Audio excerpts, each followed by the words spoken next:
Dear student, welcome in my YouTube channel RCP classes. मैं आज एक न्यू वीडियो लेकर आया हूं जो हायर एजुकेशन में क्या रिफॉर्म्स हुए हैं according to new education policy 2020 के अनुसार।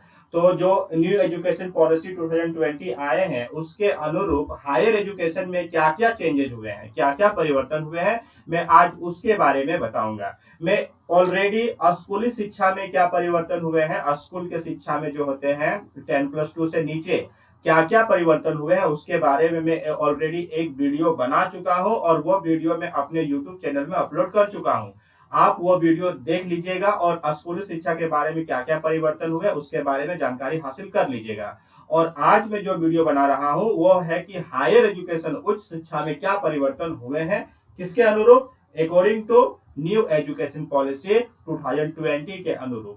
तो वो वीडियो पहले आप देख लीजिएगा, उसके बारे में समझ लीजिएगा, फिर ये वीडियो देखिएगा और चैनल से जुड़े रहिएगा। चैनल को लाइक कर दीजिएगा, सब्सक्राइब कर दीजिएगा। इसी तरह मैं एजुकेशन से रिलेटेड वीडियो बनाकर अपने यूट्यूब चैनल में अपलोड कर दूंगा आप लोगों के लिए। तो चैनल से जुड़े रहिएगा, चैनल को सब्सक्राइब कर दीजिएगा, लाइक कर दीजिएगा, बेल आइकन को दबा दीजिएगा। तो चलिए वीडियो को आगे बढ़ाते हैं कि हायर एजुकेशन में क्या परिवर्तन हुए हैं। तो देखिए, ये जो है, जो पॉइंट मैंने लिखा हूं, ये पॉइंट सबसे महत्वपूर्ण पॉइंट है जो हायर एजुकेशन में परिवर्तन हुए हैं। जैसे कि नेशनल रिसर्च फाउंडेशन। तो नेशनल रिसर्च फाउंडेशन यानी कि ये बहुत बड़ा चेंजेस हुए हैं। हमारे देश में रिसर्च होता ही नहीं, बहुत होता है तो बहुत कम मात्रा में होता है।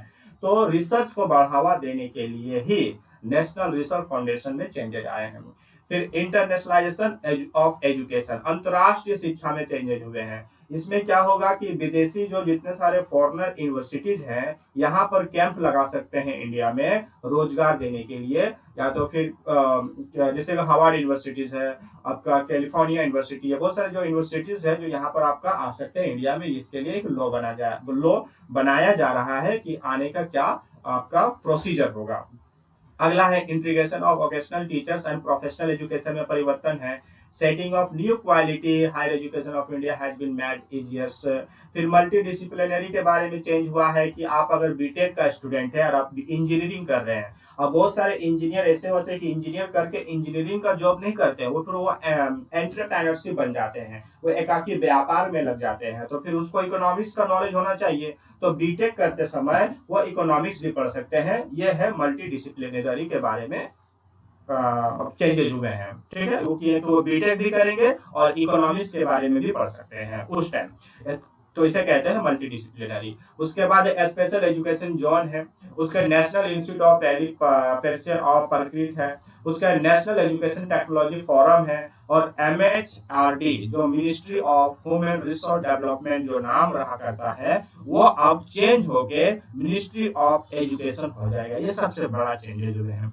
तो चलिए हायर एजुकेशन में जो चेंज हुए वो बात देखिए। हायर एजुकेशन में न्यू एजुकेशन पॉलिसी जो 2020 है, तो higher education commission of India, तो common regulatory body for inter higher education के लिए एक बॉडी बनाया गया है जो पूरे हायर एजुकेशन को कवर करेगी, जिसका नाम है higher education commission of India. ये higher education commission of India, ये जो बॉडी है, ये बॉडी पूरे यूनिवर्सिटीज, पूरे कॉलेजेस को कवर करेगी। यही एक ऐसा बॉडी रहेगा, एक ही बॉडी रहेगा।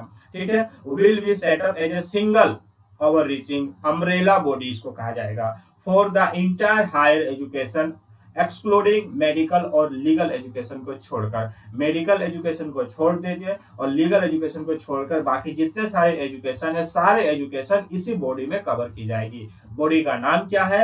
Higher education commission of India, HECI। उसके बाद यहाँ पर देखिएगा कि HECI to have four independent verticals. तो HECI का चार एक तरह से पिलर रहेंगे, वो चार पिलर अलग अलग कार्य करेंगे। तो पहला पिलर का नाम है national higher education regulatory council. यानी कि NHERC।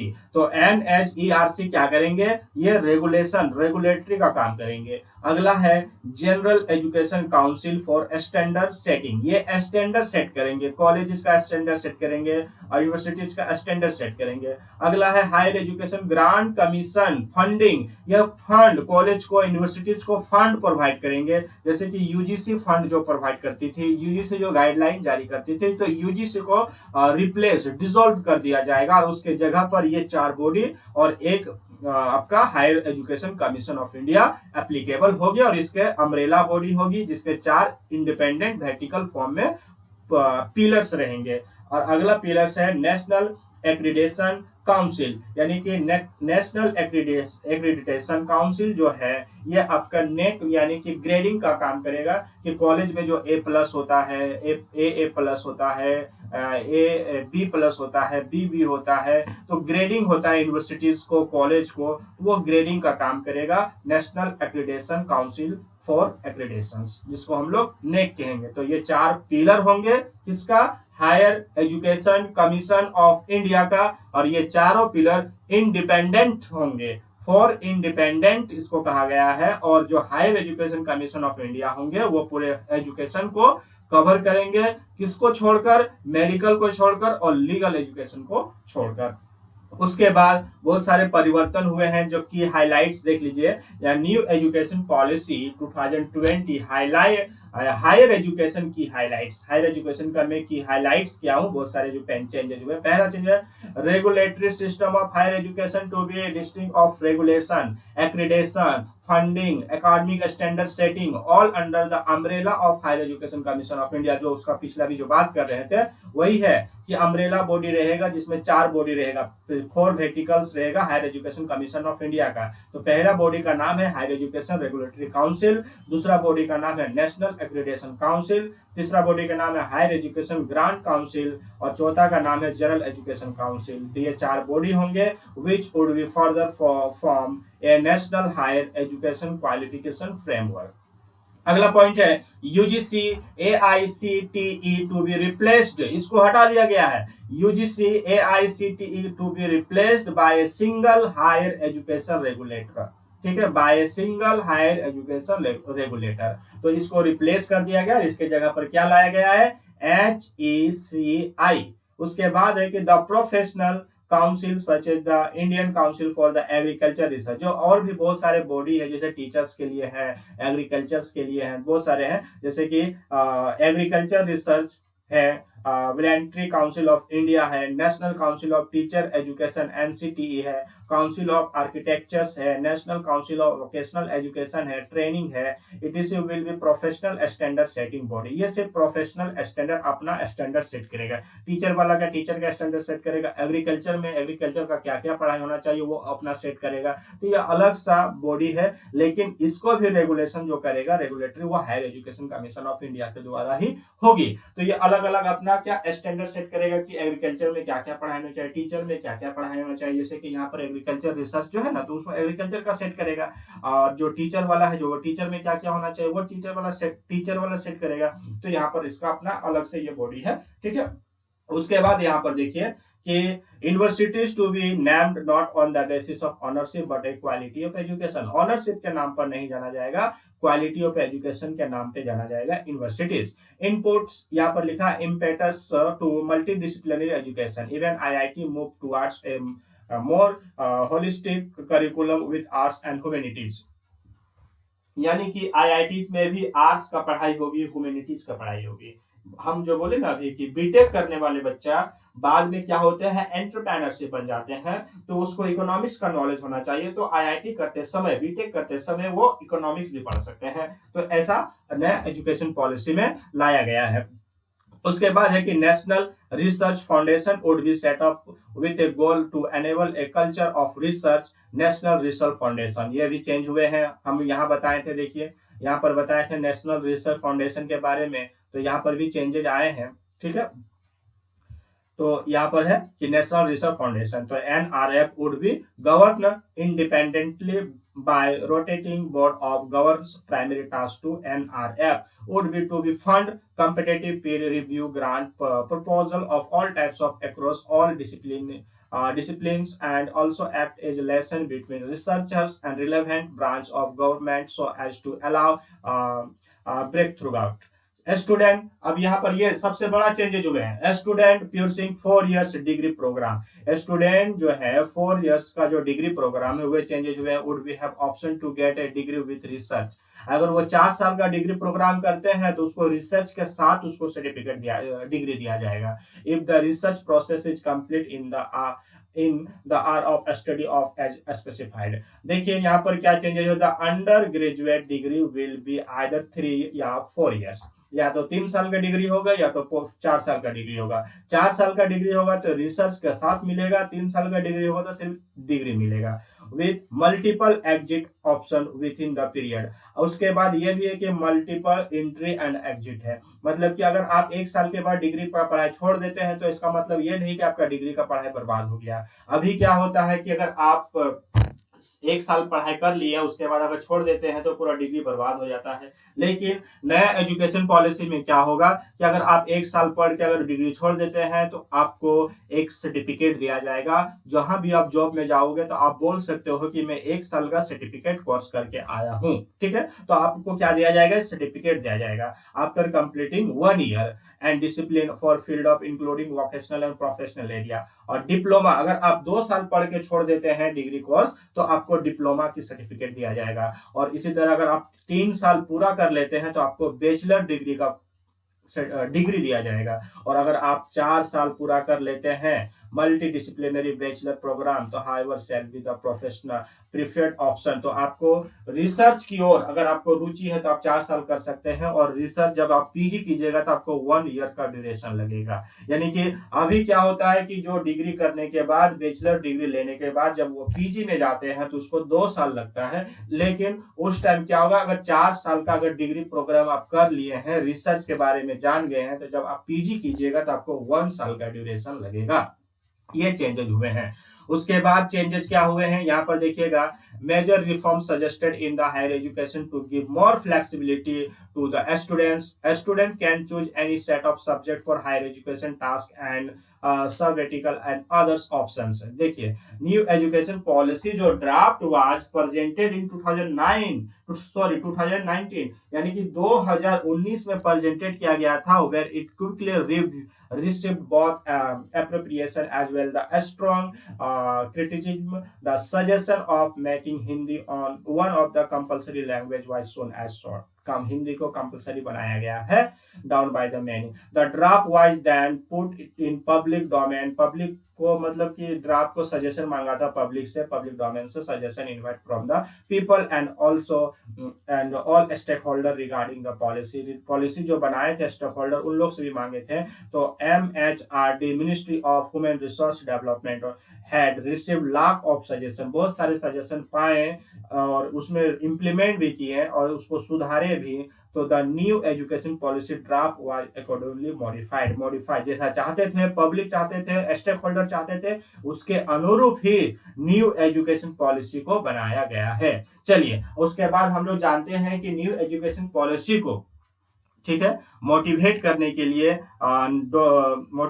के लिए प्राइम मिनिस्टर एड्रेसिंग किए थे तो PM Modi said the while delivering the irregular address at the conclave on transformational reform in higher education under national education policy today the conclave focused on change aspect from new education policy 1986 to new education policy 2020 the address was through a video conference the Ministry of Education and University Grant Commission is organizing the conclave on transformational reforms in higher education under national education policy the conclave is taking place day after the central government the national education policy 2020 तो addressing जो किए थे PM Narendra Modi तो prime minister Narendra Modi addressing किए थे about की highlights of higher education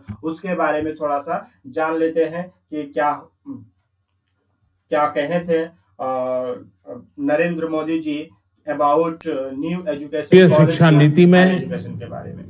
बहुत महत्वपूर्ण भूमिका निभाने वाले देश के जाने माने वैज्ञानिक डॉक्टर कस्तूरीरंगन जी और उनकी टीम इस सम्मेलन में भाग ले रहे वाइस चांसलर्स, अन्य सभी शिक्षाविद, सभी महानुभाव, आप सभी का बहुत बहुत अभिनंदन। नेशनल एजुकेशन पॉलिसी, राष्ट्रीय शिक्षा नीति के संदर्भ में आज का ये इवेंट बहुत ही महत्वपूर्ण है। इस कॉन्क्लेव से भारत के एजुकेशन वर्ल्ड को नेशनल एजुकेशन पॉलिसी, राष्ट्रीय शिक्षा नीति के विभिन्न पहलुओं के बारे में विस्तृत जानकारी मिलेगी। जितनी जानकारी और ज्यादा जानकारी ज्यादा स्पष्ट होगी, फिर उतना ही आसान इस राष्ट्रीय शिक्षा नीति का इम्प्लीमेंटेशन भी होगा। साथियों, 3-4 साल के व्यापक विचार विमर्श के बाद लाखों सुझावों पर लंबे मंथन के बाद राष्ट्रीय शिक्षा नीति को स्वीकृत किया गया है। आज देश भर में इसकी व्यापक चर्चा हो रही है। अलग अलग क्षेत्र के लोग, अलग अलग विचारधाराओं के लोग अपने व्यूज दे रहे हैं, राष्ट्रीय शिक्षा नीति को रिव्यू कर रहे हैं। ये एक हेल्दी डिबेट है। ये जितनी ज्यादा होगी उतना ही लाभ देश की शिक्षा व्यवस्था को मिलेगा। ये भी खुशी की बात है